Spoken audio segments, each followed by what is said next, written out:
tous, Maxime Sanson, interniste à Dijon. Je suis ravi d'être aujourd'hui avec Benjamin Terrier, interniste à Cochin, pour animer ce webinaire post-ACR sur les vascularites. Il s'agit d'un webinaire réalisé sous l'égide du groupe français d'études des vascularites, le GFEV, de la filière maladies rares FAI2R, avec le soutien de CSL. Et donc nous serons ce soir ensemble pendant 1h30 pour parler d'actualité au cours des vascularites, vous faire les retours des communications les plus marquantes de ce congrès qui s'est tenu il y a quelques semaines à Chicago, avec 3 parties que je vais laisser Benjamin vous commenter à l'instant. Bonsoir à tous. Donc on va en effet avoir la chance d'écouter 3 binômes d'orateurs qui vont aborder les différents types de vascularites, en tout cas ceux qui ont été particulièrement abordés lors du congrès de l'American College of Rheumatology. Donc avec tout d'abord un binôme qui nous parlera des vascularites des gros vaisseaux, avec Guillaume Brenac, qui est médecin interniste au CHU de Dijon, et Thomas Kemener, qui est médecin interniste à l'hôpital Saint-Philibert de Lille. Puis ensuite, un binôme qui abordera le thème de la granulomatose avec polyangite et la polyangite microscopique. Et donc, ça sera Camille Mettler, qui est interniste à l'hôpital Bichat, et Antoine Nel, qui est interniste au CHU de Nantes. Et enfin, un binôme qui nous parlera de la granulomatose éosinophilique avec polyangéite et de la vascularité à IgA. Et ce sera donc un binôme composé de Antoine Ancard, qui est interniste au CHU de Caen, et Alexandra Audemars-Verger, qui est interniste au CHU de Tours. Et donc, on va accueillir notre premier binôme, qui est donc Thomas Kemener et Guillaume Brenac, qui vont aborder la question des vascularites des gros vaisseaux, après avoir montré quand même les différents liens d'intérêt comme il se doit. Donc écoutez, chers amis, la parole est à vous. Bonsoir. Bonsoir. Cette année, l'actualité a été riche concernant les gros vaisseaux et surtout l'artérite à cellules géantes, et on va tenter de vous présenter ceux qui nous ont paru les plus intéressants. Tout d'abord, un constat.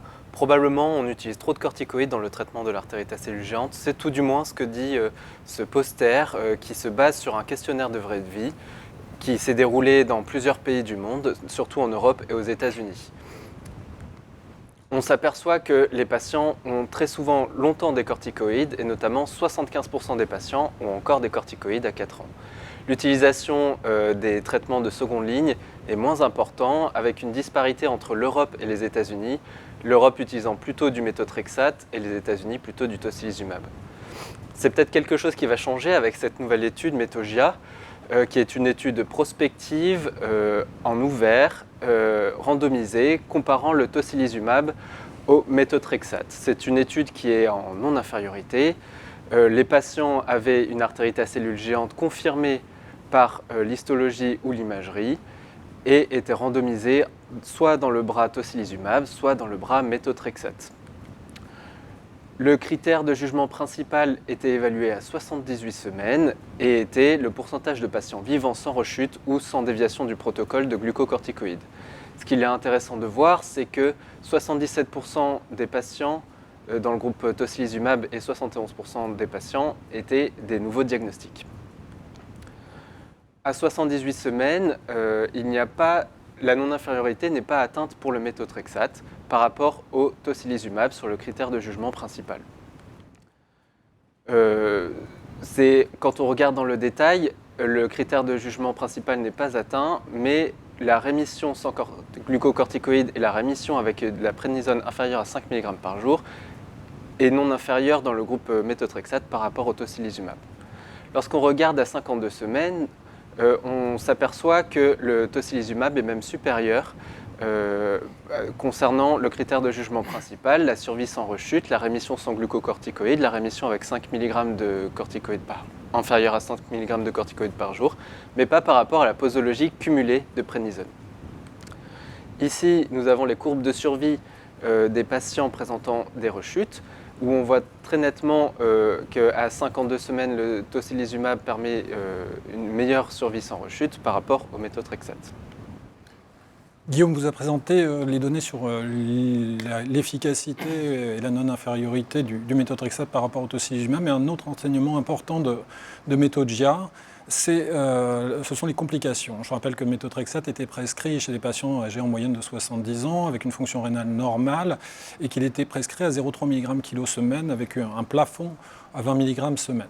Il n'y a pas de différence en termes d'effets indésirables. En revanche, on note quand même d'emblée la survenue de 6 décès dans le groupe méthotrexate. Et parmi ces 6 décès, 3 sont possiblement en lien avec des complications infectieuses, notamment une pneumocystose, une encéphalite virale et des complications infectieuses post-opératoires, si je ne me souviens bien.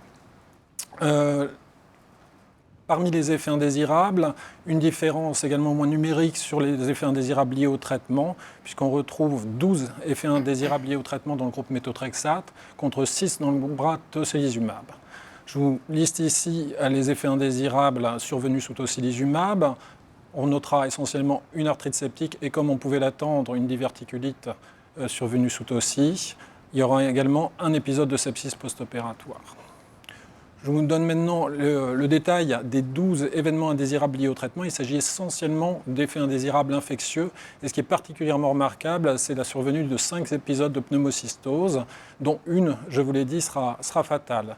Parmi ces 5 épisodes de pneumocystose, 4 surviennent de manière assez précoce, alors que les patients sont lymphopéniques et reçoivent une dose de corticoïdes encore assez élevée dans le protocole Méthodia. Les corticoïdes étaient prescrits à 40 mg jour chez les patients avec un nouveau diagnostic qui constitue 70% de ces patients. Et donc, c'est ces patients avec nouveau diagnostic qui ont fait des pneumocystoses. Une pneumocystose surviendra peut-être plus tardivement, mais alors que le patient présentait une dégradation progressive de sa fonction rénale. En dehors des pneumocystoses, un choc septique et un épisode infectieux digestif. Donc, pour résumer Méthodia, le critère de jugement, c'était le pourcentage de patients en vie sans rechute et qui avaient respecté le schéma de corticoïdes. Et si on prend ce critère de jugement, le méthotrexate n'atteint pas la non-infériorité. En revanche, il atteint la non-infériorité à S78 pour ce qui est de la rémission sans corticoïdes ou la rémission avec des faibles doses de corticoïdes. À la semaine 52, alors que les patients, chaque groupe reçoit encore le traitement, le tocilizumab semble supérieur au méthotrexate. Et enfin, une remarque importante sur la tolérance avec le schéma de méthotrexate proposé dans Méthodia sur le risque de pneumocystose. Le deuxième essai thérapeutique qui a été communiqué à cette ACR, c'était sur le SELECT-JCI. Et SELECT-JCI, vous savez, c'est un protocole sur l'upadacitinib qui a comparé dans une randomisation 2 sur 1 sur 1 15 mg du pas versus 7,5 mg du pas. C'est 2 bras avec un schéma de 6 mois de corticoïdes face au placebo et un schéma d'1 an de corticoïdes. Et ces résultats, vous les avez vus dans le New England cette année, publiés par Daniel Bockman. C'est montré la supériorité de l'UPA à la posologie de 15 mg par jour. Ce qui a été présenté cette année à l'ACR, c'est la suite et la deuxième période sur la période 52 semaines, 104 semaines. Donc le schéma de randomisation pour moi a été illisible, j'ai essayé de le simplifier. Et voilà ce que ça donne. Les patients en fait qui sont sous UPA 15 mg par jour, qui étaient en rémission à 52 semaines et qui étaient en rémission depuis plus de 6 mois, donc avant la 26e semaine, ont été randomisés entre UPA 15 mg par jour et placebo dans un ratio 2 sur 1. C'est à peu près tout ce qui a été communiqué à l'ACR cette année. Les autres groupes n'ont pas été détaillés en tout cas. Donc la population reflète la population de l'essai. Il n'y a pas de grand scoop, 70 ans, 25% de rechuteurs à peu près. Quelques patients avaient reçu des anti-IL6 récepteurs au préalable. Et le critère de jugement, c'était la survenue d'une poussée avec cette définition un peu particulière, peut-être critiquable, dont on pourra discuter, qui est la survenue de nouveaux symptômes liés à l'artérite acélugiante, mais également d'une VS à plus de 30 mm que le praticien investigateur devait considérer comme liée à une artérite acélugiante et qui devait amener à la réintroduction d'un traitement corticoïde. Et dans ce cas, en fait, quand les patients passent de l'UPA au placebo, on a 59% des patients qui présentent une poussée contre 15% chez ceux qui contiennent l'UPA. Présenté différemment en termes de courbe de survie chez les patients, quand on illustre en fait les poussées d'artérite acélugiante, vous voyez que l'UPA est interrompu, on arrive à peu près à 50% de rechute à 4 mois de traitement. Donc l'UPA diminue le risque de rechute de 90%. Je vous laisse voir les pourcentages de rémission complète entre S152 et S104. Et tout ça permet bien évidemment une épargne cortisonique avec environ 1,5 g de corticoïdes chez les patients qui recevaient le placebo contre un peu plus de 100 mg chez les patients sous upadacitinib. Se pose maintenant la question des effets indésirables. À 1 an, on voit que par rapport au placebo, l'upadacitinib ne présente pas plus d'effets indésirables concernant les infections sévères, les zonas ou les infections opportunistes. En regardant plus en détail, en dessous de la semaine 26, donc quand les deux bras ont de la cortisone, on voit qu'il n'y a pas de différence, sauf peut-être un peu plus, les auteurs décrivent de zona. Et lorsqu'on regarde entre la semaine 26 et la semaine 52, donc quand le groupe upadacitinib n'a plus de corticoïdes, on voit qu'il y a un peu plus d'infections sévères avec le placebo, un peu plus de zona avec l'upadacitinib et un taux similaire d'infection opportuniste entre les deux bras. Cependant, il n'y a rien de significatif. À 2 ans, il n'y a pas plus de décès, pas plus d'infections sévères. Ce qui est rassurant, c'est qu'il n'y avait pas plus de cancer, pas plus d'événements cardiologiques majeurs, ni de thrombose, sachant que c'est une population de base qui a été présélectionnée, c'est-à-dire qu'il ne devait pas avoir de phlébite ou d'événements cardiovasculaires majeurs 6 mois avant l'entrée dans l'étude. En conclusion, les corticoïdes seraient peut-être responsables du risque d'infection sévère, c'est une question qu'on peut se poser. La tolérance de l'upadacitinib semble bonne entre 1 an et 2 ans. Le risque de zona semble toutefois un peu augmenté, quelle que soit l'exposition aux corticoïdes, et 50% des patients rechutent dans les 4 mois suivant l'arrêt de l'upadacitinib. Alors, on devait attendre les résultats d'une autre étude sur le secukinumab. Il n'y a pas eu de communication. Il y aura probablement un article. Et tout ce que je vous transmets ici, c'est le communiqué presse sur l'étude G-Captain qui étudiait donc le secuki, un anti-IL-17, et qui nous rapportait que l'étude n'atteignait pas l'objectif primaire. Il y a, semble-t-il, une étude sur la PPR qui, elle, en revanche, a des résultats positifs. On change du registre thérapeutique pour aller maintenant vers les explorations et le suivi de nos patients et nos objectifs thérapeutiques avec des communications sur les 50% de ces patients qui se présentent avec des formes vasculaires et avec des aortites. Hubert de Boisson a présenté un travail qui a été mené sous l'égide du GEFA en rappelant l'intérêt de l'extinction de la TEP. Cet intérêt, il est soutenu par deux études essentiellement. L'une de Daniel Blockmans qui montrait que les patients qui avaient une TEP positive, qui restait positive, c'est la courbe orange que vous voyez sur le schéma de gauche de votre écran, avaient plus de risque de développer une dilatation aortique, alors que les patients en vert qui avaient une aortite sur la TEP initiale et qui la négativaient avaient un risque non augmenté de développement d'un anévrisme de l'aorte. De l'autre côté, une étude sur 49 patients qui étaient opérés d'un anévrisme de l'aorte et qui présentaient une artérite à cellules géantes, qui étaient en rémission clinique, et 80%, 82% de ces patients présentaient des signes histologiques d'activité. Donc Hubert de Boisson s'est intéressé à voir si l'extinction de la TEP avait un rôle prognostique d'une part, mais surtout à voir si le traitement tocilizumab et prednisone pouvait être supérieur à la prednisone seule pour éteindre ces anomalies imagériques. Donc, c'est une étude rétrospective avec les défauts d'une étude rétrospective. 76% des patients qui reçoivent du tocilizumab néanmoins éteignent leur deuxième TEP contre 40% des patients sous corticoïdes seuls. Alors vous voyez tout de suite les défauts. Le délai de réalisation de la TEP n'est pas le même dans les deux groupes. Ceux sous corticoïdes seuls ont réalisé leur deuxième TEP à 8 mois, ceux sous tocilizumab à 12 mois. Je ne détaillerai peut-être pas la suite sur l'évolution, mais on pourra en parler dans la discussion si vous voulez. En termes de rechute, c'est-à-dire de rechute d'aortite ou de rechute de la vascularite sur les vaisseaux de gros calibre, il n'y a pas de différence significative. Globalement, on a quand même l'impression que les patients sous corticoïdes seuls, alors qu'ils sont suivis plus longtemps, développent moins de rechute vascularitique en tout cas. Et dernier point, et pas le moins important, on voit, alors pour les patients qui ont eu un suivi imagérique, que dans le groupe tocilizumab, il y a moins de survenue d'anévrisme aortique que dans le groupe corticoïde seul.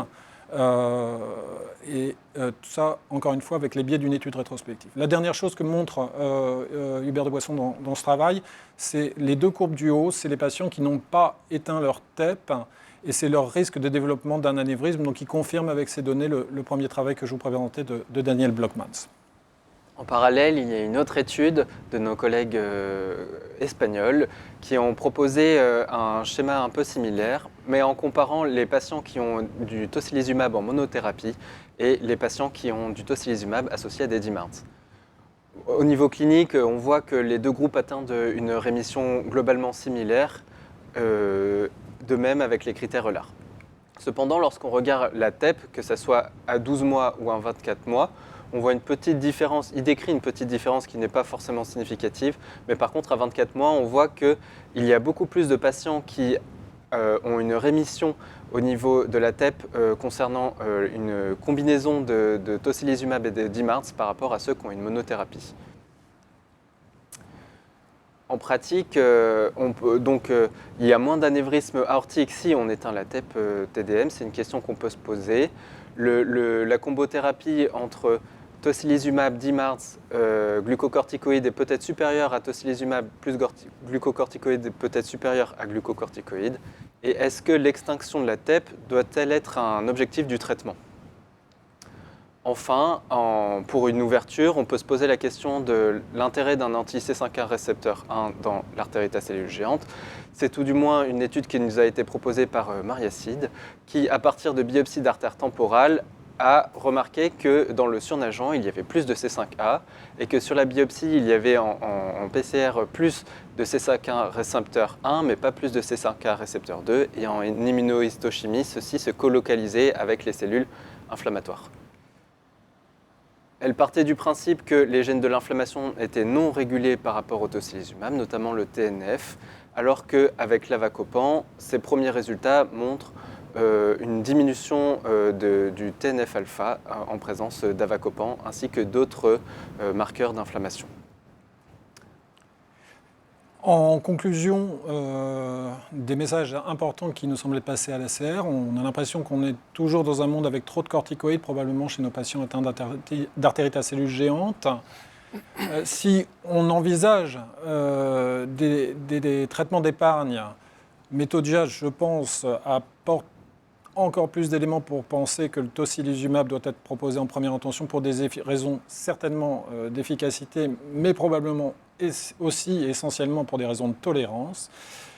On a une belle étude sur l'upadacitinib, en tout cas sur un traitement prolongé sur l'upadacitinib. Et chez nos patients chez qui on pouvait craindre des événements vasculaires, on s'aperçoit qu'il y a une bonne tolérance, encore une fois, comme le disait Guillaume, chez des patients qui ont été sélectionnés pour rentrer dans cet essai. Et on voit bien que l'upadacitinib, ce n'est pas non plus la panacée. Il y a un risque de rechute qui revient, comme pour le tocilizumab, à l'arrêt du traitement. Ensuite, avec les résultats des études, on peut se poser si l'extinction de la TEP est un objectif du traitement afin d'éviter la présence d'anévrisme au niveau de l'aorte. Et puis, les résultats, en tout cas en laboratoire, semblent être intéressants dans l'artérite à cellules géantes, à voir si cela a un intérêt clinique réel. Voilà. Merci beaucoup à vous deux, en plus avec un timing parfait. Maxime, tu veux... Alors, d'abord dire aux auditeurs qui peuvent poser leurs questions dans le chat. C'est vrai qu'on n'avait pas dit au début, mais poser des questions. Il y aura à la fin de chaque présentation beaucoup de temps pour échanger. Donc, lâchez-vous, c'est anonyme. On ne saura pas qui a posé les questions. Peut-être le temps que ça démarre, peut-être rappeler, parce que vous avez parlé beaucoup d'extinction de la TEP. Rappeler la définition d'une TEP négative pour Alors, ceux qui nous écoutent. On est dans des études rétrospectives. Tu sais, elles ont des défauts. Et par exemple, dans ces deux études, le critère n'est pas tout à fait le même. Hubert a pris des fixations de grade 2 ou grade 3, si je me souviens bien.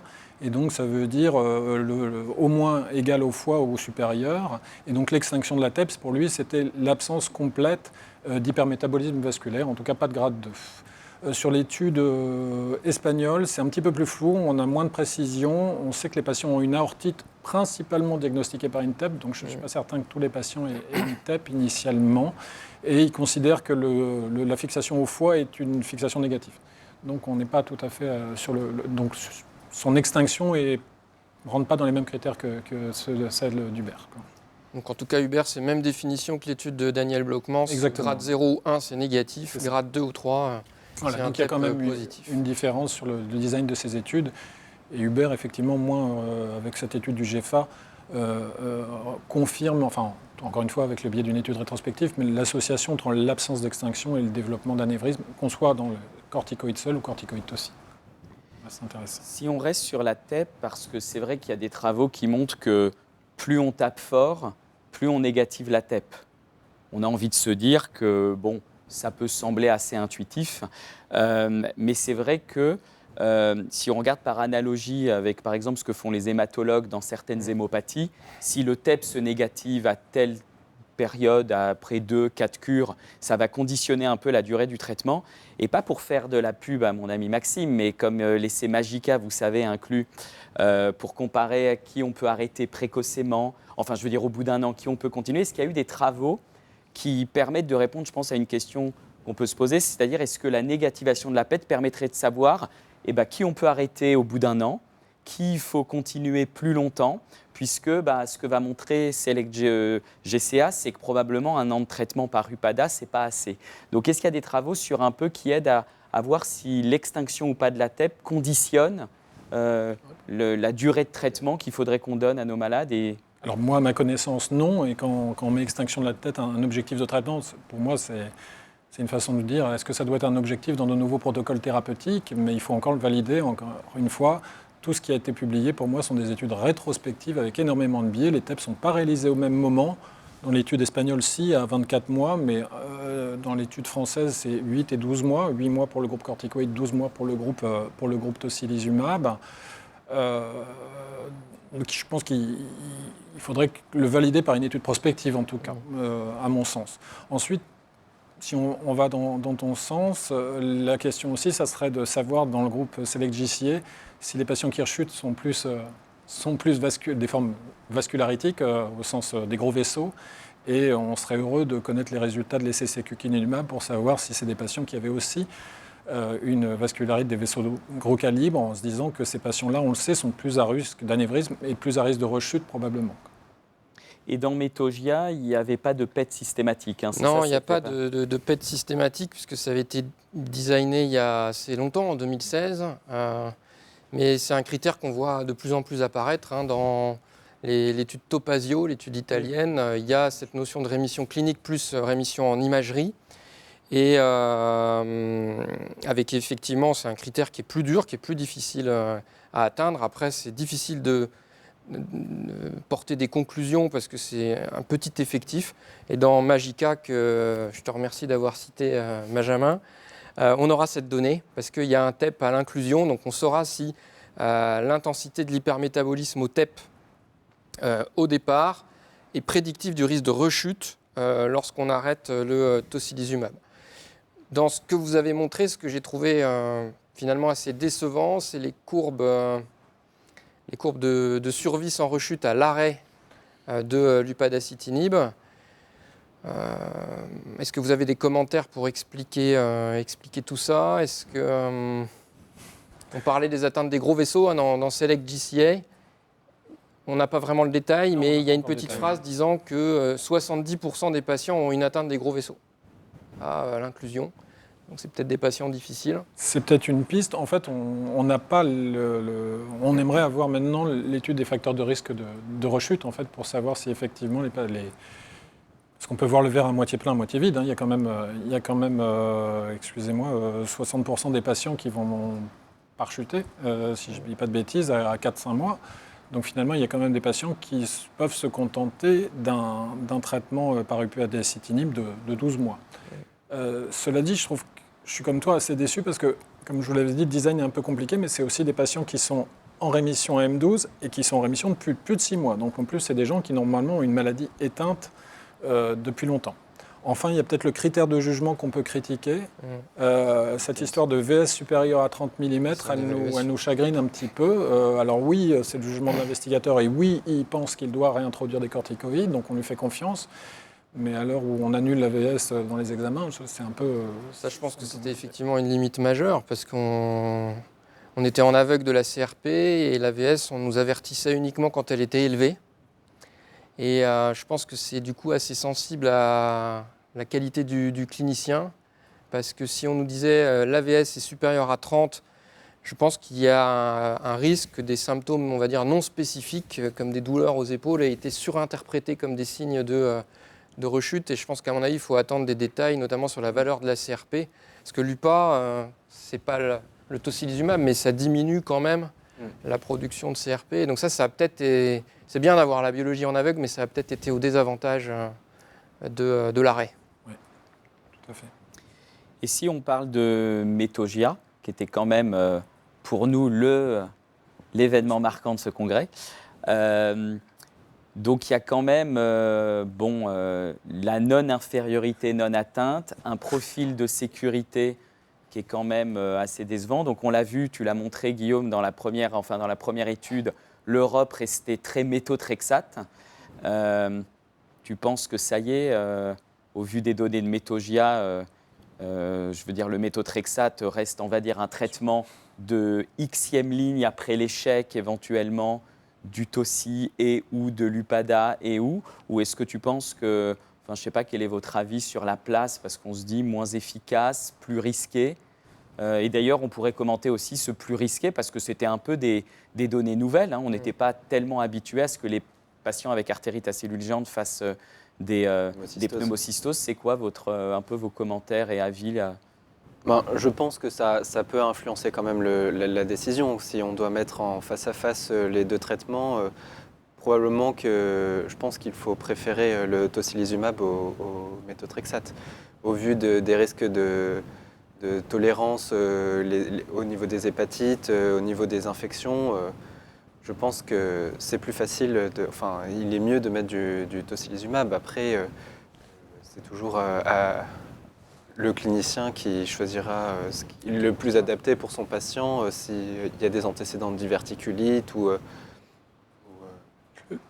Le méthotrexate était utilisé à une posologie qui n'était pas habituelle par rapport aux anciens essais, si je ne dis pas de bêtises, Maxime, tu me corriges. C'est-à-dire que là, on a 17 mg par semaine en moyenne, alors que les autres, on était plutôt à 10-12, je pense, par semaine. Donc ça peut expliquer peut-être un profil de tolérance un peu différent chez des patients âgés. Et encore une fois, ça survenait quand on avait des grosses doses de corticoïdes. Il y a peut-être aussi, au travers de toutes ces diapos, un message sur l'idée que peut-être que les corticoïdes, on en met encore beaucoup. Le schéma de corticoïdes, on ne l'a pas détaillé pour Metogia, mais c'était 9 à 10 mois de corticoïdes, donc un peu un entre-deux entre les anciens protocoles et les protocoles Giacta ou Select-GCA. Mais aujourd'hui, peut-être que le méthotrexate, vu la valeur du tocilizumab, vu l'étude Metogia et vu les résultats de l'upadacitinib. Mais c'est vrai que le choix de la dose de méthotrexate, enfin tu me corriges, mais c'était notamment parce qu'il y avait eu les essais négatifs avec la plus faible dose et en se disant que c'était des essais négatifs, les essais de Jover, l'essai de Hoffman, je crois, enfin tout ça, qui disaient que on pouvait prendre cette hypothèse. Et là, en ayant pris le choix de prendre une dose plus forte, on voit quand même qu'on est rattrapé par les sécurités. Peut-être que c'est vrai que c'est une population où, si on veut être efficace, c'est au prix d'une sécurité qui est quand même très difficile à accepter. Et que donc, peut-être que c'est là la limite du métaux. C'est de se dire qu'en moyenne, c'est une thérapeutique qui est trop toxique pour la balance ou avec peut-être une fenêtre thérapeutique un peu trop étroite dans cette population. Ce qui est sûr, c'est qu'il faudra qu'on zoome sur ces patients qui ont fait une pneumocystose. Alors, il y avait non seulement la dose, comme tu disais, mais il y avait la voie qui était du sous-cutané. Et après, il y a l'utilisation des corticoïdes. Il y a les Espagnols qui ont sorti un papier avec des limites méthodo rétrospectifs, mais où ils ont utilisé des bolus de méthylprednisolone, une corticothérapie à demi-dose après les bolus, avec une décroissance rapide et du métaux. Ça marche pas mal et ils n'ont pas eu de gros soucis infectieux. Donc peut-être que la combinaison de cette corticothérapie et des fortes doses de métaux a joué. Mais... Après, je ne sais pas si vous l'utilisez éventuellement comme un traitement plus d'entretien parfois, finalement à distance, des fortes doses de corticoïdes. Je ne sais pas si c'est quelque chose qui a été testé. Ça, c'est une étude, je crois, que notre ami Valentin Schaffer, ou en tout cas en Allemagne, les Allemands qui vont évaluer ça. Météoritix. À l'arrêt du Toci. Peut-être en un mot, avant de terminer cette session, après cet ACR, votre traitement de première ligne de l'ACG pour vous, qu'est-ce que ça change? En 2 mots. En 2 mots. En première ligne. Chez le patient à risque de Chez le patient à risque, ça change. Oui, ça change. Je pense qu'aujourd'hui, on a quand même beaucoup d'éléments pour aller vers le tocilizumab en première intention. Et si l'upadacitinib a l'autorisation, on va se poser la question de comparer les deux, mais je pense que d'autres se la posent activement. De comparer Upada et Toci, c'est probablement la prochaine étape. Il y a peut-être quand même des questions après sur le moins de corticoïdes un jour. Ce serait pas impossible qu'un certain Maxime Sanson Des savoirs. dépose un essai un jour. Bon, chers amis, merci beaucoup. Merci. Bonsoir à tous. On va enchaîner avec le binôme suivant, qui est donc composé de Antoine Néel et Camille Mettler sur la granulomatose avec polyangite et la polyangite microscopique. Donc, chers amis, tâchez de faire aussi bien que le binôme d'avant en termes de timing. Merci beaucoup. Donc, nous allons vous parler de vascularite associée aux ANCA de type granulomatose avec polyangite et polyangite microscopique. Notre présentation s'articulera en 4 parties. Premièrement, un poster qui reprend l'identification des patients à risque de rechute à 2 ans à partir d'une étude post-hoc de Pexivas. Nous continuerons avec des données de tolérance de vraie vie de l'avacopan. Nous enchaînerons avec une personnalisation de la gestion des traitements anti-CD20 de type rituximab avec une ouverture sur le traitement par obinutuzumab. Et nous finirons par 2 posters sur d'autres traitements, à savoir les formes réfractaires ORL et la prévention rénale. Et donc nous allons commencer avec notre première partie sur l'identification des patients à risque de rechute.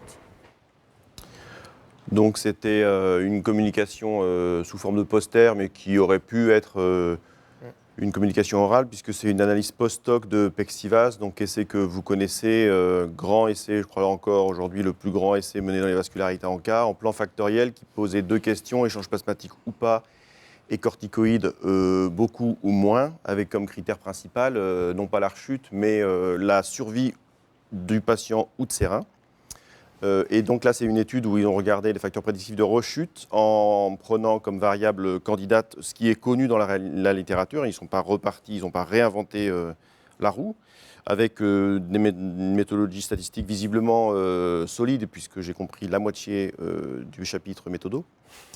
Et donc, comme je n'ai pas une mémoire d'éléphant bleu, je vous ai remis tous les variables ici. Vous voyez la répartition en 3 colonnes, puisqu'ils ont géré le problème de la compétition de la mort vis-à-vis des rechutes, donc la notion de risque compétitif. Ça vous rappelle les caractéristiques de la population, à savoir majoritairement des anti-MPO chez les patients qui n'ont pas rechuté, plutôt des anti-PR3 chez les patients qui rechutent.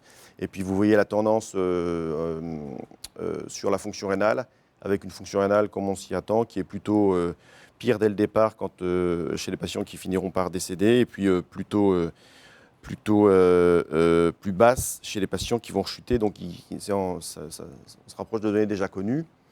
Et donc, dans l'analyse qu'ils font à la fin, l'idée c'était d'aboutir à un score, alors qu'ils ne présentent pas, ils montrent juste les courbes de survie sans rechute en fonction des quartiles du score. La publication devrait arriver, et puis ils mettront en ligne un calculateur.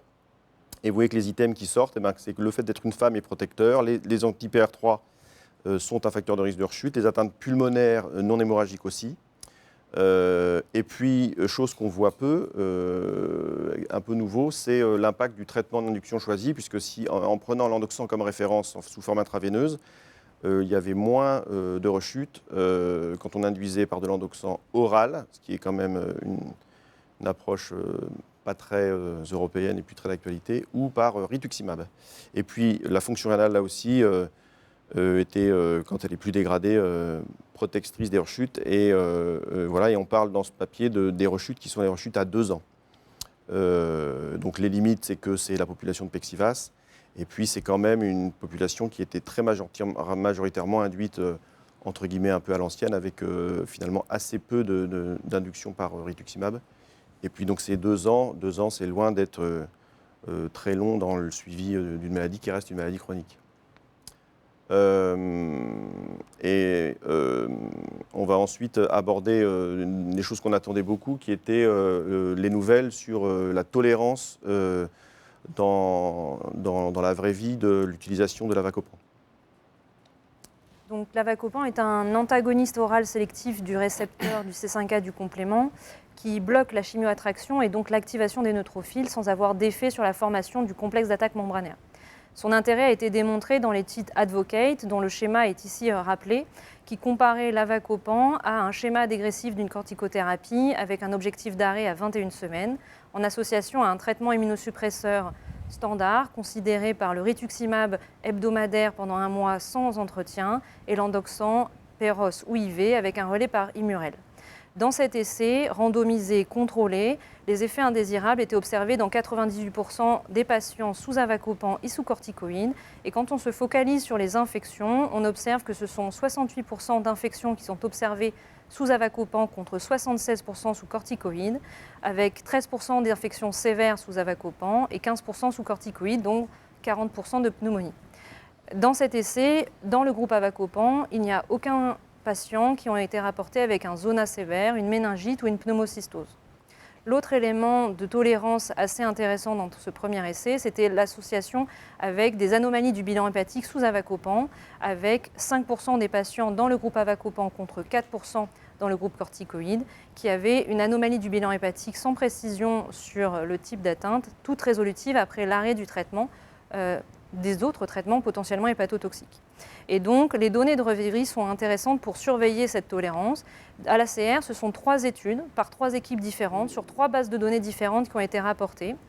Ici, ce sont les 3 cohortes. Donc, une première cohorte rétrospective aux États-Unis qui utilise des données de vraie vie et de suivi des patients, les données de pharmacovigilance de la FDA et les données de Vigibase, qui chacune ont rapporté les différents effets dont nous avons parlé, à savoir les effets indésirables hépatiques étaient rapportés dans ces 3 posters. Premièrement, dans la cohorte rétrospective américaine, ce sont des données de fréquence de maladies toxiques du foie selon des codages de suivi des patients, et on observait 2% de maladies toxiques du foie chez les patients associés avec de l'avacopan, contre 1,9, donc pas de différence significative.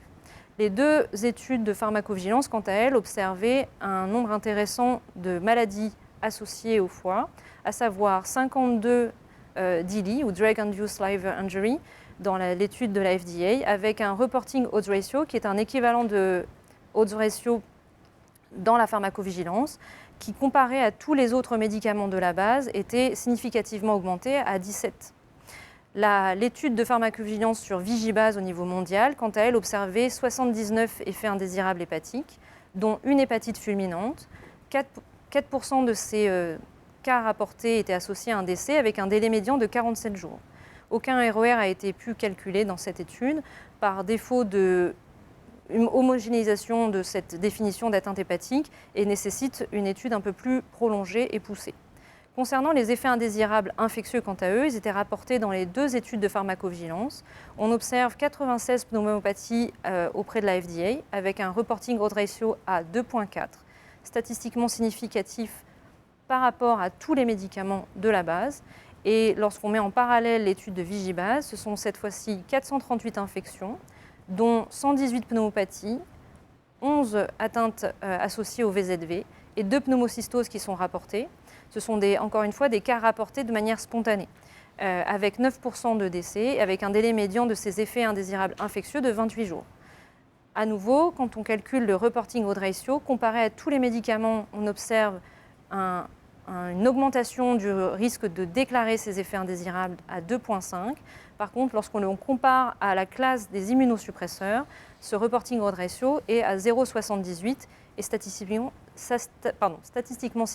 inférieur à 1. Ainsi, ces études de tolérance nous rappellent l'importance de surveiller nos patients, que ce soit en prévention des effets indésirables avec la vaccination pour les effets indésirables infectieux, la prophylaxie par Bactrim qui est recommandée notamment dans la RCP du médicament, et la surveillance régulière de nos patients, à savoir par bilan hépatique, recommandé de manière mensuelle dans la RCP. Une petite particularité, c'est que les études décrites à la ACR ne présentent pas de données de patients asiatiques. Et notamment, les données de pharmacovigilance du Japon n'étaient pas disponibles. Et on peut se poser la question s'il n'y a pas une susceptibilité chez cette catégorie de patients. Enfin, après avoir surveillé nos patients, il faut surveiller les médicaments et cela fait partie de la surveillance post-commercialisation et tout le travail de la pharmacovigilance. Les industriels comme les médecins ont pour obligation de déclarer tous les effets indésirables associés au traitement et donc je vous invite à continuer à le faire. Nous allons continuer notre présentation avec une gestion personnalisée des anti-CD20. Merci Camille. Donc effectivement, on a essayé de glaner quelques éléments qui peuvent impacter notre pratique, avec notamment certains travaux menés par Benjamin. Le premier qui était une communication orale sur le problème de la déplétion B incomplète ou la repopulation précoce, on peut l'appeler comme on veut, chose qu'on voit de temps en temps chez nos patients, et la question du pourquoi et de l'impact chez les patients. Donc c'est une étude qui a concerné un effectif très conséquent de patients suivis à Cochin. Vous avez quasiment 200 patients avec moitié-moitié de rechuteurs et de patients naïfs. Le premier message, c'est que la déplétion B incomplète, c'est à peu près constant entre le premier entretien et la fin. C'est à peu près 20% des malades, disons 18%. Et le premier message dans l'analyse globale, c'était de regarder qu'est-ce qui est associé à ça. Et il y avait l'âge et puis la fonction rénale aussi. Et ensuite, les choses ont été analysées en distinguant la période sous rituximab et la période post-rituximab pour évaluer notamment le risque de rechute. Donc la majorité des patients avaient été traités 2 ans, mais quelques patients étaient traités de façon plus prolongée. Et le post-rituximab est débuté à partir de 6 mois après la dernière perfusion. Donc il y a 16 rechutes qui sont survenues sous traitement d'entretien et puis 32 post-traitement d'entretien. La première analyse qui regarde les rechutes sous rituximab retrouve comme élément associé à la rechute uniquement l'âge jeune, mais pas d'éléments liés à la profondeur de déplétion B. En revanche, en post-rituximab, une fois qu'on lève la pression thérapeutique, vous voyez qu'il y a sur le tableau de gauche 3 variables liées à la profondeur de déplétion ou à sa rémanence qui sont associées au risque de rechute, alors que d'autres paramètres sortent pas. Et en multivarié, quand on met les autres paramètres qui sortaient, la fonction rénale notamment, et bien il y a manifestement un impact de la déplétion B, notamment la déplétion B mesurée soit l'AUC ou soit à la dernière perf, et ça c'est le Kaplan-Meier qui montre le risque de rechute, où vous voyez l'impact de la déplétion B partielle lors du dernier rituximab sur le risque de rechute des patients. Alors vous voyez en bas, c'est une échelle longue puisque c'est la médiane des rechutes, elle est quand même à 6 ans.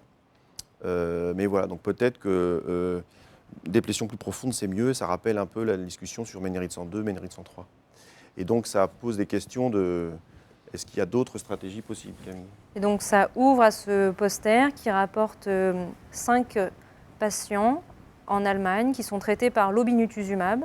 Ce sont tous des patients qui ont entre 30 et 70 ans, qui ont une granulomatose avec polyangéite dite réfractaire ou résistante au traitement. Parmi les traitements qui étaient préalablement utilisés avant l'introduction de l'obinutuzumab, tous les patients ont eu une corticothérapie, du rituximab et de l'endoxan. Et vous voyez comme à gauche différents schémas thérapeutiques selon les manifestations que les patients avaient qui pouvaient être plus ou moins longues. Les manifestations qui avaient conduit à l'introduction de l'obinutuzumab étaient principalement ORL, ophtalmologiques ou systémiques, à savoir articulaires et neurologiques.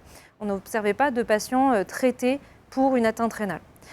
Chez ces patients observés avec un délai médian de suivi assez large dans son étalement, qui pouvait aller de 4 mois jusqu'à plus de 2 ans, avec des schémas de traitement par obinutuzumab qui étaient variables, donc que ce soit par l'induction ou par l'entretien. Tous ces dossiers sont considérés comme en rémission, avec une diminution de l'utilisation des corticoïdes, une négativation des PR3. On n'avait pas dans cette étude de données à la fois sur la clinique des patients préalables et le suivi des déplétions B, notamment, qui est la question ici.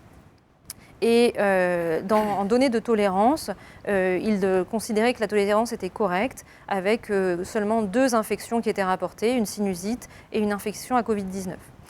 Cependant, les études de cas et les séries de cas ne font pas modifier nos pratiques. Et c'est là que se pose la question des essais randomisés. Et l'ouverture du PHRC d'Obi-Wan qui vient d'arriver arrive globalement pour répondre à cette question de pratique. Pour terminer, nous allons proposer 2 posters et pour commencer, notamment l'utilisation du léflunomide dans les formes réfractaires des GPA. Oui, c'est un poster intéressant parce que c'est quand même une atteinte qui n'est pas la plus fréquente, mais qui est quand même réputée, et on le sait, comme étant particulièrement réfractaire. Et donc, c'est un travail du John Hopkins sur 56 patients avec un suivi moyen de 9 ans, avec des dossiers assez frais, puisque c'est 2013-2024 la période d'étude, plutôt des femmes, des patients essentiellement anti-PR3, et vous voyez les lignes de traitement avec 60% de rituximab, 40% de méthotrexate, et puis le léflunomide qui apparaît là, qui honnêtement ne fait pas partie de l'arsenal quotidien, je pense en France, dans ces maladies. Et donc les auteurs, avec des statistiques un peu compliquées, qui n'étaient pas les mêmes dans l'abstract et dans la présentation finale, ont regardé la fréquence des redilatations des sténoses en fonction de la période d'exposition à telle ou telle molécule. Et ce qui ressort sur ce forest plot là, sur la droite, et vous voyez que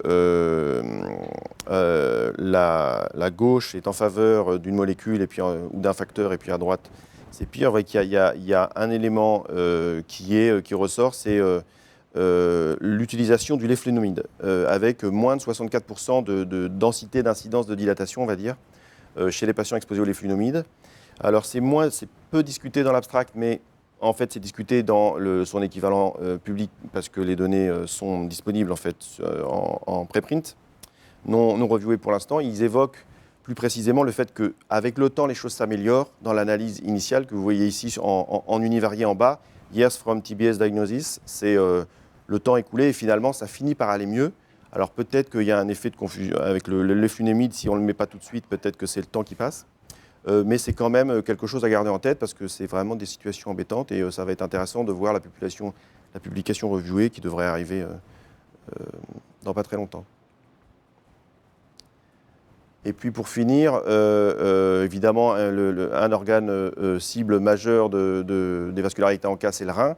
Et il y a le traitement immunologique et puis il y a le reste. Et il y a eu des progrès dans ce domaine-là et donc il y a eu quelques données sur les traitements de néphroprotection. En effet, les inhibiteurs de la SGLT2 ont un effet bénéfique sur l'atteinte rénale et la mortalité, largement démontré dans les populations notamment diabétiques et insuffisantes rénales. Dans les vasculites associées aux ANCA, cette étude rétrospective américaine à partir des données, encore une fois, de cohorte de Trinex, qui incluait tous les patients qui avaient une vasculite associée aux ANCA et un diabète, traités ou non par inhibiteurs de SGLT2, ont été matchés sur l'âge, le sexe, le contrôle du diabète, à savoir l'hémoglobine glyquée et la glycémie, la présence d'une insuffisance rénale et d'une hypertension artérielle. Le critère de jugement était la survenue d'une maladie rénale chronique en utilisant des codes. Et donc ce sont 178 patients qui, dans chaque groupe, ont été analysés. On observe numériquement que dans le groupe non-utilisation inhibiteur de SGLT2, il y a fréquemment plus d'insuffisance rénale chronique, terminale, dialyse, transplantation rénale et infection, mais seulement l'insuffisance rénale terminale, l'infection du transplant rénal et la survie à 5 ans étaient statistiquement significatifs, avec un effet protecteur observé ici de l'utilisation des inhibiteurs de SGLT2. Ainsi, c'est une association significative entre l'utilisation des glyphosines chez ces patients et la survenue d'une insuffisance rénale chronique et la survie qui est observée dans ce poster. Et se pose ainsi la question de la nécessité d'études spécifiques de l'impact de l'utilisation de ces traitements dans la néphroprotection chez nos patients avec une vasculite associée aux ANCA, indépendamment de leur statut diabétique et insuffisant rénal, qui désormais ont la recommandation pour l'utilisation de ces traitements. Voilà, donc en résumé, pas de grands scoops dans les vascularités en cas, pas d'énormes essais randomisés contrôlés, mais un certain nombre d'informations qui peut nous influer un peu dans la prise en charge de nos patients au quotidien. Ben, merci beaucoup. Bravo aussi d'avoir tenu le temps. On a quelques petites questions. Moi, elles sont notées sur ma fiche virtuelle et toi, peut-être à l'oreillette, tu les as eues. Si on prend un peu dans la chronologie, il y a plusieurs questions relatives à ce score prédictif de Pexivas, avec 2 niveaux de questions un petit peu. Le premier, c'est de savoir, ça a été dit, c'était un peu une prise en charge un peu ancienne. Elle a commencé, Camille sortait du bac, je pense, cette étude. Et donc, c'est pour dire quel était le traitement d'entretien à l'époque, parce que c'était beaucoup de l'endoxan en induction. Et c'est vrai que nous, en France, on est marqué par Menritzan, par cette étude qui a changé quand même la donne en termes de risque de rechute. Et donc, est-ce que tu sais quel était le traitement d'entretien reçu par ces malades? Parce qu'on a envie de se dire que quels que soient les facteurs qui vont sortir, le poids qui va tout écraser, c'est s'ils ont eu du Ritux ou pas. Est-ce qu'ils ont un peu détaillé ça? Parce que c'est les questions qui reviennent un peu, c'est comment l'utiliser en pratique ce score, mais surtout, est-ce qu'il est applicable aux malades qu'on traite aujourd'hui? Oui, c'est les 2 questions. D'abord, c'est un score de court terme parce que c'est 2 ans. C'est les travaux, c'est les inductions anciennes. Et donc, c'est endoxan relais Imurel. Et les quelques malades rituximab, c'était 15% des inductions qui étaient du rituximab seulement. Et c'était du rituximab à l'américaine, c'est-à-dire un rave one shot sans entretien. Donc, c'est sûr que on a du mal à voir, moi je vois peu l'implication concrète. On ne va pas décider de changer de molécule ou en fonction des pratiques. Ce qui est intéressant, c'est que ça montre quand même que les choix de traitement influent sur le pronostic, et quand même dans la question de savoir si en induction, est-ce que l'endoxan et le rituximab c'est pareil, ou est-ce qu'il y en a un qui est un peu meilleur. Là il y a quand même un peu des éléments qui différencient, mais de toute façon, je pense qu'on a quand même beaucoup passé au rituximab en induction. Sauf que comme tu l'as dit, le Ritux avait... Oui, il y avait cet effet un peu rémanent. Bon. Donc c'est vrai que c'est quand même pas la prise en charge, c'est ça un peu moderne, actuelle en tout cas. Parce que si on avait si on avait un M6 de rituximab, les chiffres ne seraient pas les mêmes. Puis il y a le moment aussi, parce que finalement là, c'est une photographie au moment d'une poussée ou d'un diagnostic. Est-ce que c'est le meilleur moment pour, je dirais, recueillir des facteurs prédictifs de rechute? Parce que ce n'est pas le moment où on se dit qu'on va arrêter le traitement. Oui, Benjamin avait décrit ça dans le suivi long terme de Menritzan 1. C'est sûrement plus pertinent au moment où on se dit, tiens, je vais peut-être arrêter. Oui, maintenant la question c'est ça, c'est combien de temps on fait, puis maintenant on arrive à comment je monitore le suivi d'un malade. Est-ce que je vois tous les 6 mois quelqu'un qui a 10% de risque de rechuter dans les 5 ans? C'est plutôt ça, mais ça rejoint les discussions qu'on avait sur les vasculaires des gros vaisseaux, sur la notion de marqueur pour la désescalade et l'adaptation du suivi, comme il y a dans le lupus en post-néphrite, etc. On a un peu des problèmes de riches maintenant, mais effectivement, on a plus envie d'avoir maintenant des facteurs prédictifs de la rechute au moment où on arrête. Parce qu'au diagnostic, celui qu'on retrouve tout le temps, c'est le PR3. Ça, c'est sûr, c'est solide, mais les autres, on ne les avait pas identifiés dans les travaux. Et c'est vrai que je trouve qu'il y a un peu quand même l'émergence de scores, et notamment un score des collègues anglais, qu'en plus qui a été validé sur la cohorte des essais Menritzan poulet, qui n'est pas de vouloir prédire l'avenir dès le J1, mais de se dire qu'au moment du peut-être dernier rituximab, ce n'est pas pareil que notre patient est négativé ou pas les ANCA, soit passé de 10 grammes à 2 grammes de gamma et fait 3 passages en réanimation sur une infection sévère. Et c'est vrai qu'on se demande si ce n'est pas vers ça qu'il faut se tourner plutôt que des scores qui veulent écrire dès J1 l'histoire et enfin l'évolution, quoi. Et puis en plus, c'est un score balance bénéfice-risque parce qu'il y a infection et poussée. Peut-être on peut passer à la deuxième partie. Il y avait des questions sur les données de tolérance de l'avacopan. Tu nous as présenté ça dans 3 bases. Et c'était une question, que dois-je faire en pratique de ces données de tolérance de l'avacopan dans ma pratique clinique? Alors je pense qu'il y a 2 choses. Il y a l'aspect patient en question individuelle. Je pense qu'on doit forcément mettre en balance le risque infectieux, par exemple, de l'utilisation d'une corticothérapie prolongée et parfois à haute dose, qui, dans les études et notamment là, dans les reporting odds ratio qui sont reportés, on ne peut pas comparer à la corticothérapie, parce que c'est un médicament qui est concomitant et donc le calcul de CROR n'est pas possible en comparaison à ce traitement. Et c'est là que va intervenir, je pense, des données de vraie vie, de surveillance un peu systématique avec des bases de données, par exemple, de nos entrepôts de données de santé, pour pouvoir surveiller cette utilisation de médicaments et de pouvoir comparer un petit peu mieux sur des études de pharmacoépidémiologie un peu plus ciblées cet aspect infectieux. Sur l'aspect de l'atteinte hépatique, je pense que ça mérite, et notamment ça va être l'objectif de notre travail, de le terminer sur l'aspect Vigibase. Cette atteinte hépatique, elle semble sortir déjà dans l'étude Princeps, apparaître dans le RCP, persister dans des rapports de cas et notamment chez certaines populations. Donc ça mérite de rester vigilant. La question de l'utilisation associée du Bactrim n'est pas du tout abordée dans les études de pharmacovigilance présentées à l'ACR, mais ça va être une question. C'est des médicaments qui sont eux-mêmes hépatotoxiques. Et ensuite, d'un point de vue populationnel, il faut déclarer ces effets secondaires. Alors à partir dès demain, l'utilisation des bases de données de pharmacovigilance vont être inutilisables parce qu'il va y avoir un effet boom de déclaration suite à ce que je vais dire.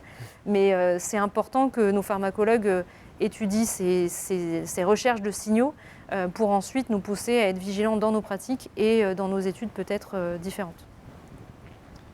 Maintenant, si on passe à la gestion des anti-CD20, il y a une question notamment suite au travail de Lucas Khelaf sur l'immunisation, en tout cas, ou les facteurs associés à une immunisation, en tout cas dans les vascularites, de cryo et vascularité en cas, et quelqu'un qui s'interroge sur le fait de est-ce qu'il faut abandonner le schéma 1 g J1J15 ? Moi, quand j'étais interne et mon chef de clinique, c'était Damien Sen, il avait décrit l'effet pancake dans la cryo avec le schéma un J1J15 qui se complexait à la cryo. Il était plutôt recommandé dans les cryo VHC de ne pas donner le schéma J1J15 quand il y avait une grosse cryo, mais les 4 injections.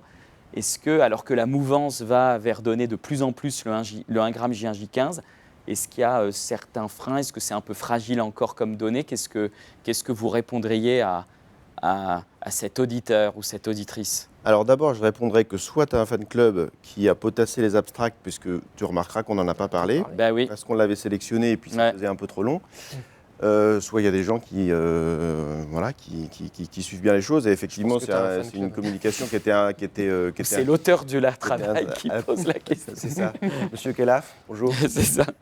Non, effectivement, donc pour ceux qui ne voient pas quel travail on fait l'adhésion, c'est en gros à peu près, je crois, 35 patients qui ont des anticorps anti-rituximab. Et ensuite, vous avez regardé, à partir d'une cohorte bien suivie de cryo qui devait être tes anciennes amours de cryo non virale. Et ensuite, sur une grosse cohorte de vascularité en cas, qu'est-ce qui est associé au fait de faire des anticorps? Eh bien, il y a le schéma J1, J15 ressortait. Dans la cryo, ressortait le fait d'avoir été traité dans un contexte de Sjögren. Et puis après, la non-déplétion était associée aux anticorps.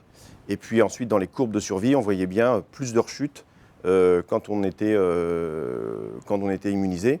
Et donc, effectivement, quand ces données-là ont commencé à sortir un peu, ça posait la question. Alors moi, personnellement, sur l'étude, c'est compliqué parce qu'il peut y avoir un biais de recrutement, parce que il n'y a pas le dénominateur, il y a les pratiques, toutes les deux cohortes, ce n'était pas screené. Mais ça interroge quand même un peu.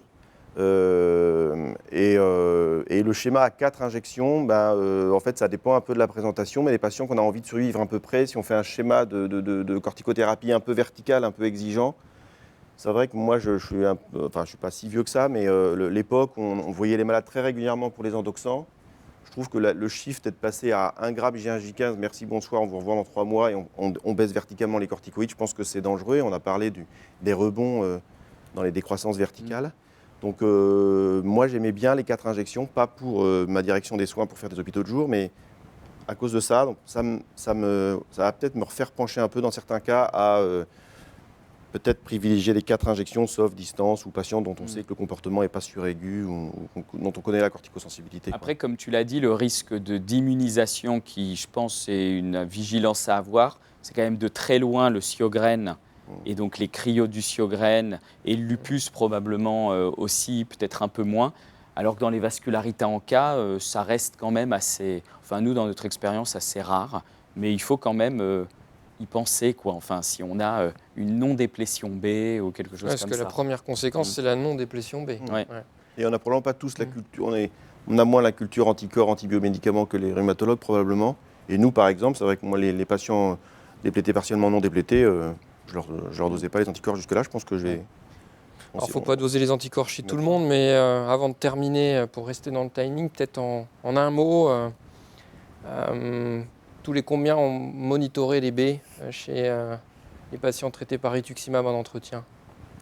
Camille? Moi, j'aurais tendance à proposer, comme on les voit tous les 6 mois, au moment de l'entretien, de surveiller à ce moment-là et d'adapter le schéma à la déplétion, mais surtout à la clinique, en fonction de si le patient est en rémission ou pas. Donc moi, j'aurais tendance à répondre 6 mois. Tous les 6 mois, ça paraît raisonnable. Ouais. Oui, c'est ce qu'on... Effectivement, c'est... Bon, ben super. Écoutez, merci beaucoup à tous les deux. On va vous dire au revoir. Merci.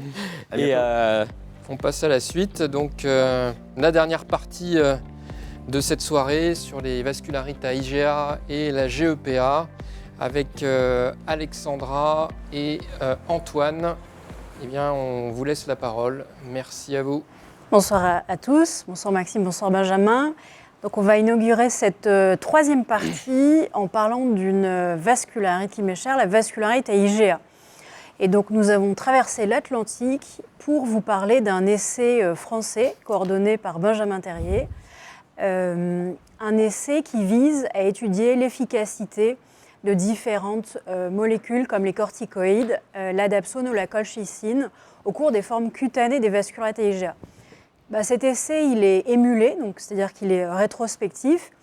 L'idée, c'est qu'il ne substitue pas, mais en tout cas, il y a le mérite d'exister et de remplacer le manque de données d'evidence-based medicine qu'on a au cours de cette vascularite.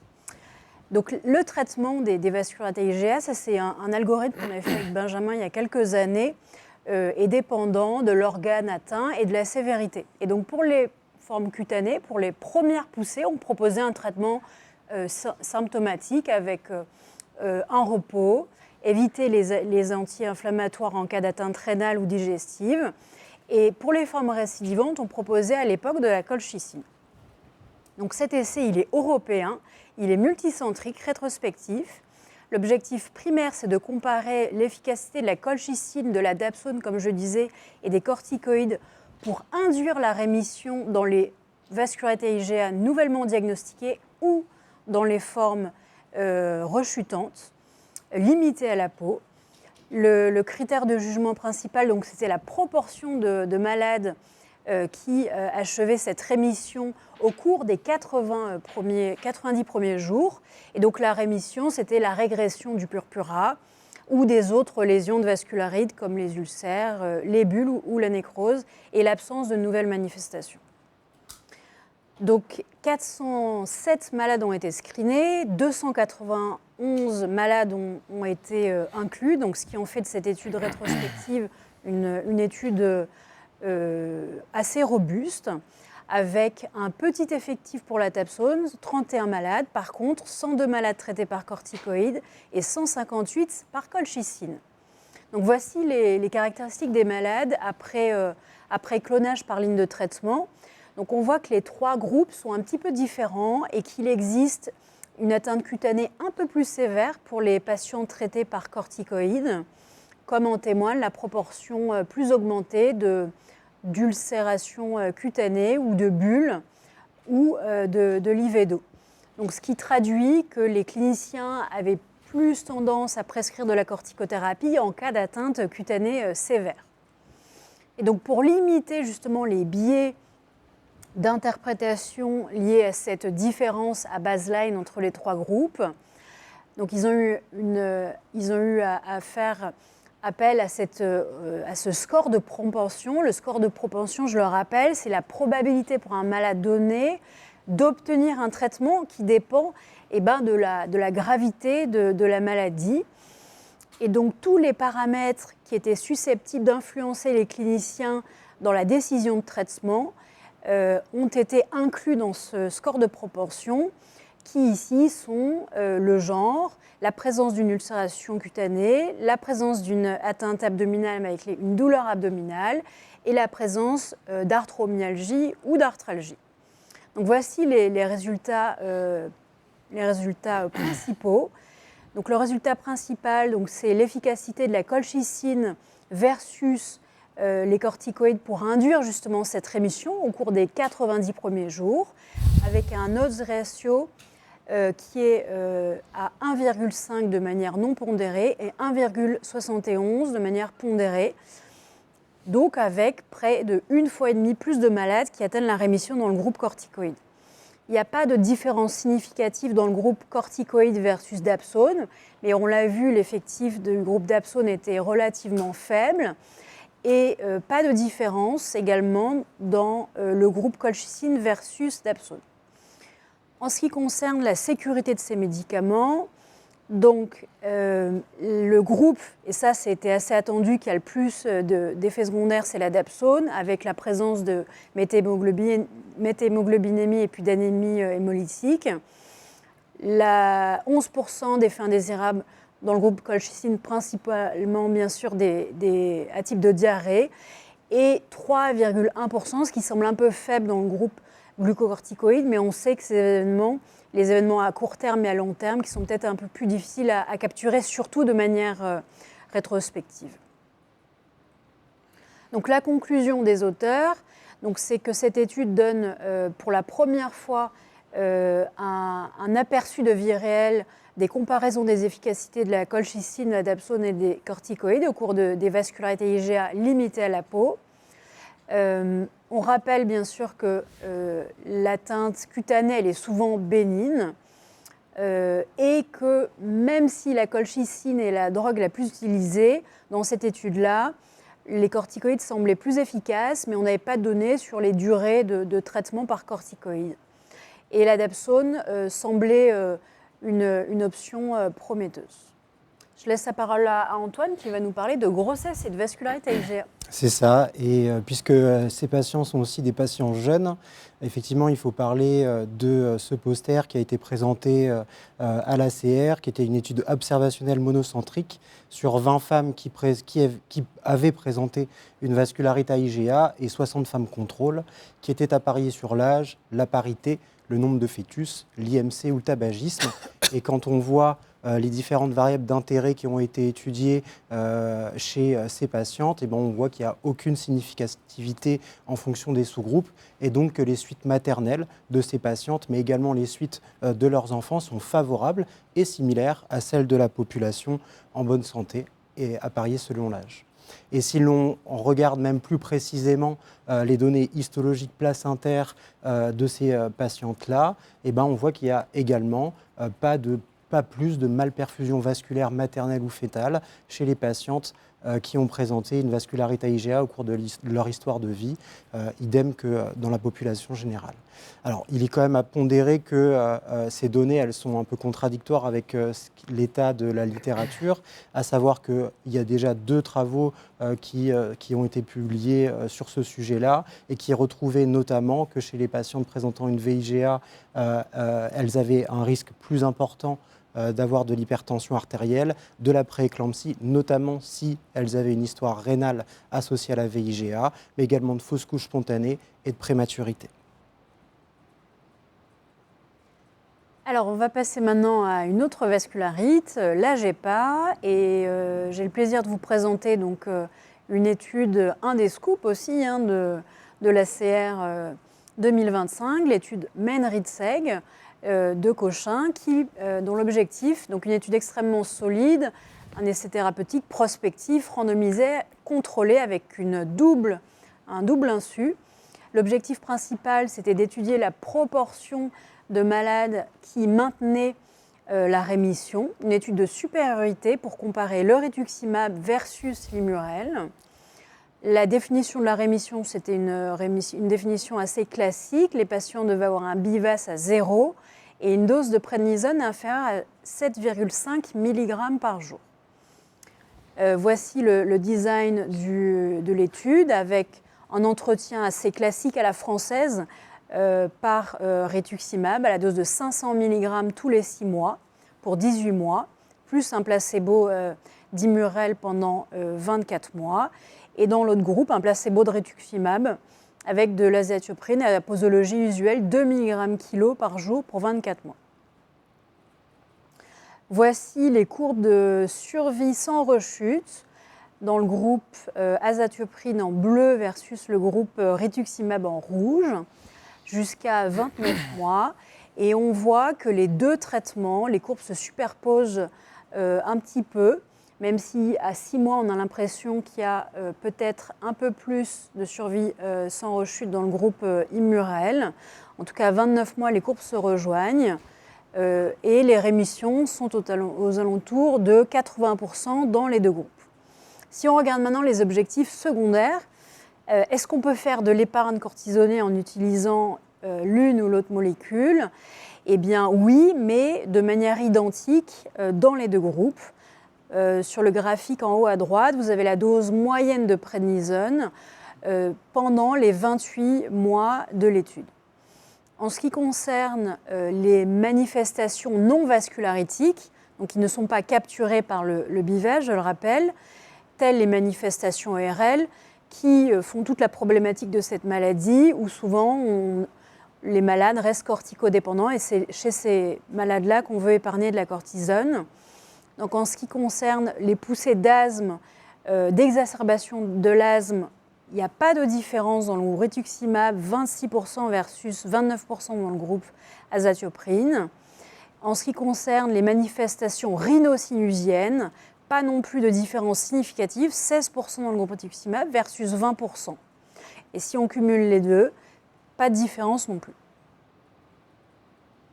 En ce qui concerne la sécurité de ces deux molécules, le nombre de décès, il y avait un décès dans le groupe Immurel versus 0 dans le groupe rituximab. La proportion de patients qui avaient au moins un effet secondaire était similaire dans les deux groupes, 96%.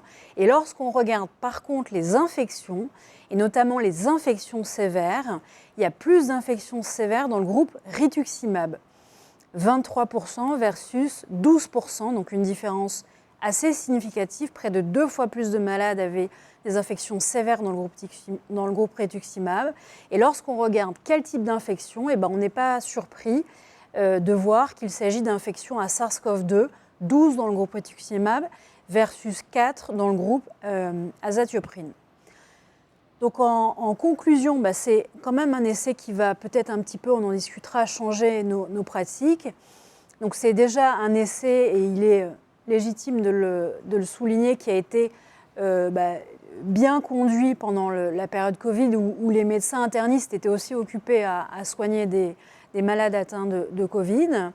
Donc chez des patients nouvellement diagnostiqués de GPA, ou après en rechute, le rituximab n'est pas supérieur pour maintenir la rémission à l'Immurel, ni pour diminuer les manifestations ORL ou pulmonaires à type d'asthme, ni pour épargner de la corticothérapie. Et lors d'analyses post-hoc ou des analyses de sous-groupe, que je ne vous ai pas montrées, il n'y avait pas de signal pour utiliser le rituximab, notamment chez les malades qui avaient des anticorps anti-MPO qui représentaient, si ma mémoire est bonne, à peu près 40% des malades, ou chez les rechuteurs. Donc plutôt une étude qui va en défaveur du rituximab sur la sécurité et probablement sur volet médico-économique. Voilà. Merci. Alors, on va enchaîner avec les patients qui sont plutôt rechuteurs ou réfractaires avec une GEPA et 2 études post-hoc de l'étude de l'essai Mandara. Alors, la première sur la description du type de rechute durant la période double aveugle et ensuite durant la période ouverte. Alors, je rappelle très brièvement l'essai Mandara, 140 patients inclus, rechuteurs ou réfractaires, qui retrouvaient une non-infériorité du baralizumab versus le mépolizumab, avec un BIVAS à 0, enfin un critère de rémission qui était similaire entre les deux groupes et des pourcentages de rémission similaires entre les deux groupes. Un taux de rechute identique également, estimé à 30% durant la période double aveugle. Un profil de tolérance comparable et par contre un potentiel effet d'épargne cortisonique du baralizumab supérieur au mépolizumab. Donc, comme je l'ai dit, durant la période double aveugle, un taux de rechute estimé à 30%. Et pendant la période ouverte, on retrouvait un peu plus de rechute dans le groupe mépolizumab puis baralizumab que dans le groupe baralizumab-baralizumab. En ce qui concerne le type de rechute qu'on retrouvait, les types cliniques, le type de rechute est similaire durant les 2 périodes de suivi. On note tout de moins de rechutes asthmatiformes dans la période ouverte et plus de rechutes sinusiennes. Mais au total, 81% des rechutes impliquent un asthme ou une atteinte sinusienne. Venaient ensuite les arthralgies, les arthrites, 38%, les myalgies, 36%, et les atteintes du système nerveux périphérique. On peut toutefois noter que pour les atteintes articulaires, les rechuteurs avec une atteinte articulaire, les patients qui avaient un traitement, qui avaient eu du mépolizumab, avaient quand même plus de rechutes articulaires. Et on peut se poser la question d'un potentiel effet mépolizumab chez ces gens-là. La deuxième étude post-hoc qui, elle, étudie l'efficacité des thérapeutiques impliquées en fonction du statut en cas des patients. Pour rappel, 29% des patients avaient un statut en cas positif au diagnostic. Leur BIVAS était similaire, mais le score ACQ6 qui est utilisé dans l'ASM était supérieur chez les patients qui avaient des encas positifs par rapport aux encas négatifs. Également, ce qui était à noter, les patients qui avaient un statut en cas négatif avaient bénéficié de plus de thérapeutiques immunosuppressives que les autres. Les résultats, la majorité des patients étaient libres de rechute et indépendamment du statut en cas, le taux de rechute majeur était anecdotique puisque 4 patients avec des encas négatifs ont fait une rechute majeure contre 0 pour ceux qui avaient des encas positifs au diagnostic. Et donc, le taux de rechute était similaire entre les 2 groupes, quel que soit le nombre de rechutes qu'ils ont eu au cours du suivi. Ce qui va plutôt en sens, c'est l'évolution de leur statut en cas. On n'avait pas de changement du statut en cas si les encas étaient négatifs et 70% des patients qui avaient des encas positifs au diagnostic les négativaient au cours du suivi. Et maintenant, si on regarde les endpoints, le taux de rémission au cours du suivi double aveugle ou ouvert et la diminution des doses de corticoïdes étaient similaires, quel que soit le statut en cas des patients. Enfin, on souhaitait également parler de cette étude du groupe européen d'études des GEPA, qui était une étude multicentrique européenne sur le bénéfice d'un switch mépolizumab vers le baralizumab, qui a inclus 68 patients. Ces patients présentaient un échec primaire ou secondaire du mépolizumab, avec des critères de réponse complète avec un BIFAS à 0 et des corticoïdes inférieurs à 4 mg par jour. Réponse partielle, BIFAS à 0, corticoïdes supérieurs à 4 mg par jour. À peu près la moitié des patients avaient un échec primaire du mépolizumab et l'autre moitié un échec secondaire, donc une perte d'efficacité. La majorité des patients avaient de l'asthme, un BIVAS à 4. 10% des patients avaient des encas positifs au diagnostic, 10 mg de corticoïdes à l'inclusion en médiane et divers traitements immunosuppresseurs qui ont précédé l'instauration du traitement anti-IL-5. Ce qu'on peut voir sur la figure du bas, c'est que le switch du mépolizumab vers le baralizumab semble efficace chez un tiers des patients, ce qui est inférieur à ce qui était retrouvé sur l'essai Mandara, et que la réponse complète semble significativement plus importante si le baralizumab est introduit alors qu'il y a une perte d'efficacité du mépolizumab. En ce qui concerne le taux de réponse, au cours du temps, au cours des 2 ans de suivi, le taux de réponse il est variable avec une efficacité maximale qui aurait été retrouvée au 6e et au 12e mois. Et en ce qui concerne la diminution des doses des corticoïdes et même l'arrêt des corticoïdes, ça a pu être fait chez plus d'un tiers des patients. Merci beaucoup. On va commencer par des questions sur les vascularites à IgA. Alors pour toi Alexandra, des questions pratiques, ce d'autant que tu pilotes les recommandations françaises de prise en charge et européennes de prise en charge de cette vascularite. La question c'est, est-ce que tu peux donner des recommandations sur la dose et la durée du traitement par colchicine? Mais je pense qu'on peut aller un peu plus loin avec ces résultats. Qu'est-ce que ça va changer dans la rédaction des recommandations? Comment on va être placé chaque médicament? Est-ce que tu peux nous dire, effectivement pour la colchicine, la dose, mais peut-être aussi pour la dapsone, et rappeler Et les bonnes corticoïdes, pratiques c'est vrai, qu'est-ce que tu conseillerais pour les si corticoïdes? les gens voulaient mettre des corticoïdes sur une atteinte cutanée? Combien de temps? Quelle dose? Alors, ce qu'on a dit dans les recommandations européennes qui vont être publiées là, dans les semaines à venir, donc déjà, alors c'est rappelé que la plupart des malades ne nécessitent pas de traitement, parce que c'est une vascularite tout à fait particulière pour laquelle il y a un trigger extrinsèque, souvent une infection, et donc qui rentre en rémission chez près de 80% des malades. Il y a 20% des malades qui vont avoir des rechutes cutanées. Donc déjà, la plupart des malades, il ne faut surtout pas les traiter, les rassurer et les surveiller. Ça, c'est le premier message. Pour les malades qui ont une atteinte cutanée sévère, nécrotique, avec un purpurat très extensif, on s'est mis d'accord pour traiter par corticothérapie à une faible dose, 10 à 15 mg, pendant 7 à 10 jours, jusqu'à la disparition des lésions cutanées.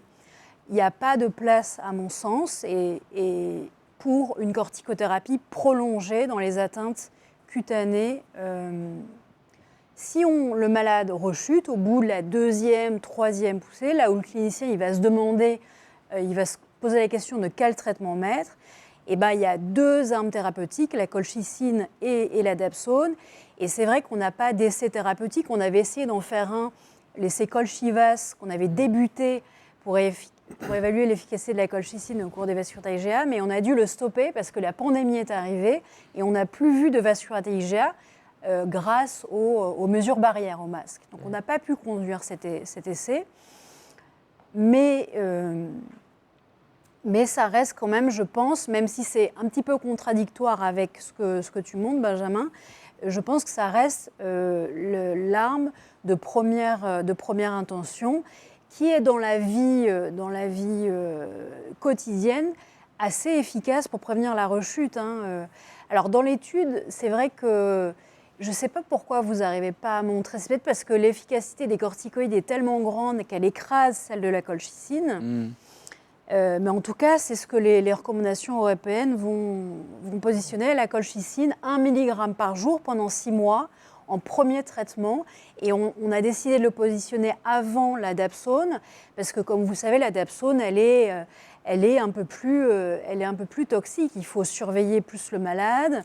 Il y a des risques d'anémie hémolytique, il y a des risques d'anémie hémolytique, il y a des risques de MAT. Ça, c'est un travail de notre service qui est en cours de publication. Il y a des risques de méthhémoglobinémie.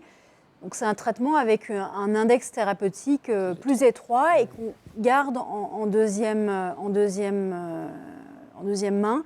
Et parfois, chez les malades, parce qu'il y a des malades qui sont vraiment compliqués à traiter, qui sont résistants à la colchicine, résistants à la dapsone.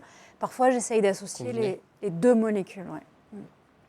Mais en tout cas, la réassurance de dire qu'à un moment, parce qu'il y a aussi un effet du stress, c'est vrai que c'est souvent des patients jeunes, le purpurat c'est très visible, ça affiche la maladie, il y a un handicap autour de ça, et je trouve que d'aussi rassurer les malades, prendre en compte tout le volet non médicamenteux, la gestion du stress, le sport, l'activité physique, ça c'est un volet qui est non négligeable à mon avis dans la prise en charge des malades. Si on enchaîne avec la vascularité IgA, tu as parlé de la grossesse. Donc on a l'impression que c'est plutôt assez, on va dire, il n'y a pas de signal inquiétant, en tout cas, notamment pas de poussée, c'est ça, de purpurat. C'est ça. Sur toutes les séries, très peu Sur de toutes poussée. les séries. En revanche, on a l'impression que s'ils ont une atteinte du rein, si on prend la littérature, ce qui avait été publié par votre groupe, tout ça, bon, après la comorbidité rénale, je pense que quelle que soit un peu la maladie, il faut se méfier, mais c'est ça, c'est-à-dire qu'en dehors de éventuellement la vascularité IgA qui garde une atteinte rénale, ou les grossesses, on va dire sur ce terrain-là, on doit faire très attention, c'est ça. Sinon, c'est quand même plutôt quelque chose d'assez sans récurrence pendant la grossesse. Ouais, non, effectivement, c'est plutôt quelque chose. Enfin, on est plutôt rassuré complètement chez ces patientes-là, avec en plus, en fonction des études, des profils de patients qui sont quand même différents. Dans l'étude dans le papier de la CR qu'on a montré, c'était beaucoup de patients qui avaient des vascularités IgA très jeunes, entre 10 et 15 ans, et qui avaient une grossesse à peu près à 25 ans. Donc, on était quand même vraiment à distance et avec des formes qui n'étaient pas du tout récurrentes. Sur les 20 patients, il y avait trois patientes rechuteurs, ce qui correspond un petit peu moins aux patientes qui ont été incluses dans les 2 autres études où les vascularités IgA étaient un petit peu plus proches effectivement de la grossesse et aussi avec un peu plus d'atteinte rénale. Donc un message positif à donner complètement. aux patientes, puisqu'on avait peu de données. C'est des gens jeunes, des femmes en âge de procréer, avec des grossesses qui se passent très bien, et parfois même, dans les formes cutanées récidivantes, c'est la grossesse qui met en rémission les malades. Ouais, c'est vrai que je me rappelle. Corticothérapie courte et grossesse. tomber enceinte. Voilà. Ok. Bah si on enchaîne sur la GEPA, dans la première communication sur les rechutes, tu as parlé pour les arthralgies d'effet mépolizumab. Peut-être expliquer aux auditeurs à quoi ça correspond, parce que c'est vrai que c'est une publication, mais je ne suis pas sûr que ce soit très très connu. Pour aller un petit peu plus dans les détails, effectivement, on a l'impression qu'il y aurait effectivement un surrisque, un surrisque. C'est pas statistiquement démontré, hein, mais c'est décrit que effectivement il y aurait plus d'arthralgie chez les patients sous mépolizumab avec une sorte d'impairment au niveau de l'IL5, avec cette inhibition de l'IL5 qui est parfois au niveau articulaire et aussi un mécanisme régulateur bénéfique. Donc par ce biais-là, effectivement, on pourrait potentiellement expliquer ça. On se prive peut-être des fonctions finalement immunomodulatrices de l'éosinophiles. Oui, tout à fait. Mais c'est vrai que ça rappelle un peu à l'époque, il y avait dans la GEPA et les asthmes, l'équipe de Lyon, Vincent Cotin, qui avait mis en avant quand même les asthmes avec manifestation systémique sans vascularite, où on se dit que ça pouvait être dû à d'autres causes. Et c'est vrai que je crois que c'est un travail du CEREO, du collègue des éosinophiles, les éosinophilologues, qui justement conduisait, je crois que c'était des Strasbourgeois, un travail sur les manifestations, les rhumatismes induits par les traitements de l'asthme. Et c'est vrai que probablement, il ne faut pas minimiser en effet cela et pas forcément mettre ça sur le dos d'une GEPA en se disant on va mettre du rituximab avec quand même des infections, enfin tout ça. Donc c'est vrai que ça mérite d'être... il y a peut-être une sur-reporting de manifestations comme des rechutes, alors que ça se trouve en fait c'est... Donc ça, il faudra que Camille Mettler analyse Vigibase. Il y a même des tableaux un peu PR-like qui étaient décrits chez ces patients. Ok.